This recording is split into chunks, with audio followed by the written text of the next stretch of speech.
Cities usually struggle with too many cars, but Paris discovered something unexpected: too many bikes. When we talk about sustainable mobility, bicycles are almost always the hero of the story. Cleaner than cars, quieter than buses, and healthier for people. Urban planners across the world look at bikes as the solution to traffic, pollution, and climate change. But Paris is now showing an interesting twist. Sometimes the solution grows so fast that it becomes a planning challenge of its own. Over the last decade, the French capital has undergone one of the fastest mobility transitions in Europe.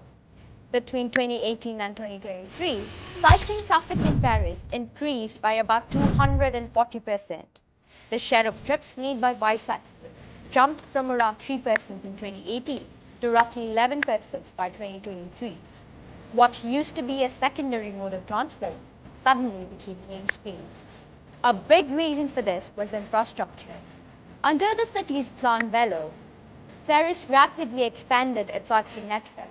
Today, the city has more than 1,000 kilometers of cycle lanes, many of which were built during the pandemic, when temporary corona lanes encouraged people to shift away from cars and crowded public transport.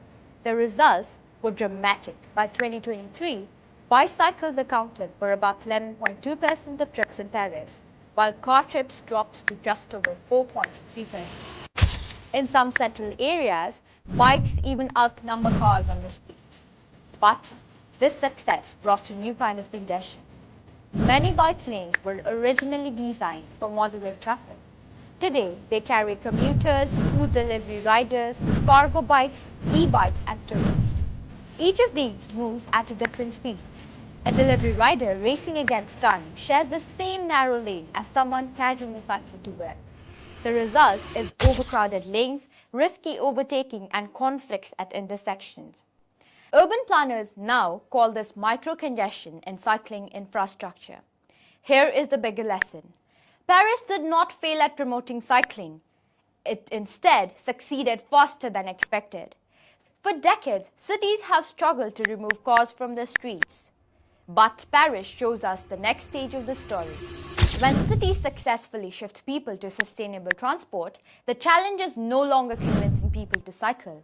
It is designing streets that can handle thousands of cyclists safely. Because the future of city traffic might not be endless lines of cars. It might just be a traffic jam of bicycles. For more such urban insights, keep watching Urban Update. Thank you.